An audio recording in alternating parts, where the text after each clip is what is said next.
Komissiyanın yaradılmasından ilk gündən biz fəal iştirak edirik. Bildiyiniz kimi, indinin özündə də 25 işçi qrupunun 17-sində təmsil olmuşuq və bununla yanaşı həm də komissiya daxilində fəaliyyət göstərən qurumların da yol xəritələrinin hazırlanmasında və onun icrasında da fəal iştirak edirik. O yüzden komissiyanın bütün işlərindən xəbərdarıq. Mən ilk yarandığı anda hörmətli Vüsal müəllim Şıxayılevin çıxışında bir maraqlı bir fikir yadıma düşdü. O vaxt Vüsal müəllim söylədi ki, düzdür, bu komissiya beynəlxalq reytinqlərin yaxşılaşdırılması üçün yaradılıb və o məqsədi güdür. Lakin islahatları biz həmişə davam etdirmək niyyətindəyik.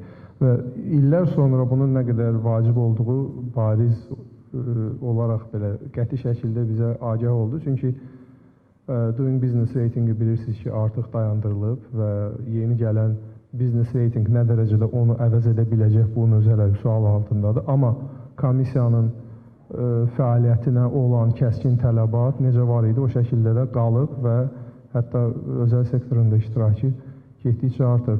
Biləsiniz ki, bizim bu nailiyyətlərimiz, deyək ki, Doing Business-də 2 meyar üzrə biz top 10-luqda olmağımız, bu bizim təbii ki, hamımıza fəxarət hissi yaşadan bir nailiyyət olub və həmişə bütün beynəlxalq qurumlarda da mən ağzı dolusuyla bunu həmişə təqdir eləmişəm.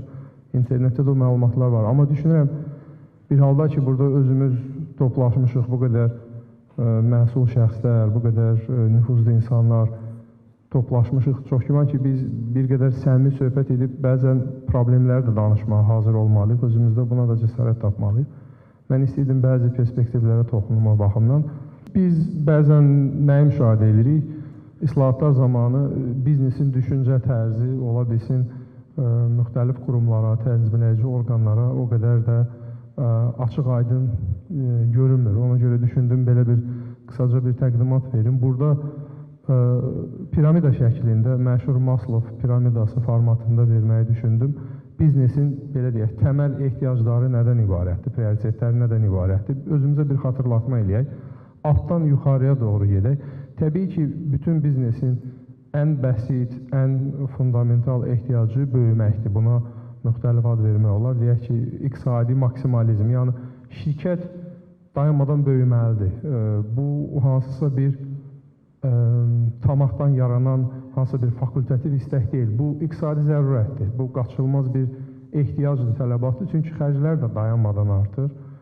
İstər rəqabətin fonunda, istər qlobal iqtisadiyyatın fonunda, istər xam malın artımı, istər inflyasiyanın artımı yönündə işçilərin məvaciblərinin artımı. Ona görə şirkətlərin böyüməsi bu zəruridir, tələbatdır və qurumlardan da xahişimiz həmişə odur ki, bu tələbatımıza da təbii yanaşsınlar. Burada dövlət özəl əməkdaşlığı və dialoqu özünü kəskin formada göstərən bir tələblərdən biridir. Ondan sonra gələn, belə deyək, təməl ehtiyac təbii ki, maksimal dərəcədə səmərəli idarəçiliyi təmin etmək. Yəni, qısa formada desək, minimal resurslarla, minimal səylərlə maksimal nəticələri əldə etmək. Yenə də özəl sektorun, dövlət sektordan fərqli olaraq ikinci şansı olmur. Biz islahatları bilirik ki, bəzən eksperiment şəklində aparırıq. Hansısa bir islahatı edirik, görürük ki, bu alınmır, 5 ildən sonra dəyişirik. Hansısa bir güzəşti veririk, sonra ləğv edirik. Özəl sektorda təbii ki, belə şans yoxdur. Özəl sektor müştəriyə yalnız bir dəfə pis xidmət göstərəcək, hansısa tenderə yalnız bir dəfə girmək imkanı olacaq. Ona görə ilk andan və həmişə maksimal dərəcədə səmərələri işləmək möhtacındadır. Burada da yenə özəl dövlət əməkdaşlığı mühüm əhəmiyyət kəsb edir. İstər hansı sənədin əldə olunması baxımdan, istər deyək ki, islahatların proqnozlaşdırılması baxımdan. Bugün işlənilən ən çox termindən biri oldu, proqnozlaşdırma. Komissiyada fəaliyyətimiz onu təmin edir zaten. Biz artıq işçi qrupları vasitəsilə hansı islahatların gələcəyini hiss edirik və ona uyğun öz işimizi lazımi tərzdə tənzimləyə bilirik. Ona görə bu proqnozlaşdırma və komissiyanın fəaliyyəti prinsipal əhəmiyyət kəsb edir. Daha sonra təbii ki, piramidanın ortasında olan o müştərinin cəlb olunması və istedadlı kadrların cəlb olunub saxlanılması. Təəssüf ki, burada da yenə ciddi nöqsanlar var və son illərin trendi o qədər də qənaətbəxş deyil. Mən birazdan sonra o haqda danışmaq istəyəcəm.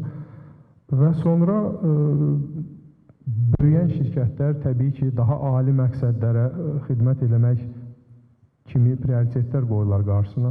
İlk növbədə cəmiyyətə fayda vermək, geri dönüş eləmək və özünün nə qədər də pafoslu səslənsə də dövlətə özünün missiyasını, dövlətimizin iqtisadiyyatının gücləndirilməsi sayəsində özəl sektorun missiyasını yerinə yetirmək. Amma gəlin etiraf elə, əksər şirkətlərimiz deyək ki, neft sektorundan və iri holdingləri çıxmaq şərti ilə əksər şirkətlərimiz təəssüf ki, elə o piramidanın ortasında qaldı. Yəni, üstdəki iki ali məqsədlərə hələ çata bilmirik. Çünki bu həm iqtisadi durumla bağlıdır, həm səmərəlik məsələsi ilə bağlıdır. İndi mən bütün bu təməl ehtiyacların bir-birindən necə əlaqədə olmasını icazənizlə bir bariz konkret nümunə üzərindən göstərim. Misal üçün, hörmətli Cəfər müəllim bir qədər öncə vurğuladı. Dövlət satın almaları haqqında qanun qəbul olundu. O qanunun tərtibatında biz də işçi qrupu vasitəsilə çox fəal iştirak eləmişik. Və artıq təcrübədə müşahidə zamanı nəyi görürük? Qanunun məqsədi şəffaflığı təmin etməkdir. Qanunun məqsədi deyək ki, KOB nümayəndələrinə güzəştli satın almaların təmin olunmasıdır və s. Amma hansısa bir arayış üçün müraciət edirsən, 2 həftə, 3 həftə vaxt tələb olunur. Özdə kağız üzərində verilir arayış yalnız. Bu vaxtda danışmışıq Cəfər müəllimlə daha öncə. Belə bir problemlər var. Sahibkar nə ilə üzləşir? Qanun məqsədi ali idi, amma real icra zamanı üzləşdiyimiz problemlər nəticəsində bizim çəkdiyimiz əlavə xərclərlə üzləşirik. Yenə də öz şirkətim üzərindən bir misal çəkim, konkret olsun deyə. Müxtəlif vergi, mühasibatlıq, satın alma, statistika və müxtəlif kargüzarlıq işləri üçün bizim şirkətdə 5 nəfər daimi işçi çalışır. Və bu da orta sahibkarlıq subyekti üçün qəbul edilməz bir yükdür, çox ağır bir yükdür. Və biz müqayisə apardıq, misal üçün Polşada bu həcmdə şirkət üçün 2 nəfər, Gürcüstanda 1 nəfər, deyək ki, İngiltərə və Amerika kimi ölkədə isə 0 nəfər çalışır. Çünki onlar ümumiyyətlə bu işləri outsource eləyirlər Hindistana, Malayziya.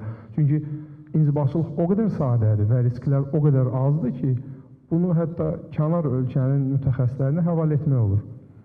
Bizdə bu istiqamətdə də böyük bir islahatlara ehtiyac olacaq. Çünki bugünə qədər biz islahatlarımızı dediyim kimi eksperiment şəklində bir növ təkamül formatında aparmışıq. Amma gəlin səmimi etiraf eləyək hamılıqla bizim iqtisadiyyatımız bir də heç vaxt əvvəlki kimi olmayacaq. Yəni biz artıq 2 rəqəmli ümumi daxili məhsul artımından söhbət gedə bilməz növbəti 10 ildə, bəlkə də daha çox uzun müddətdə.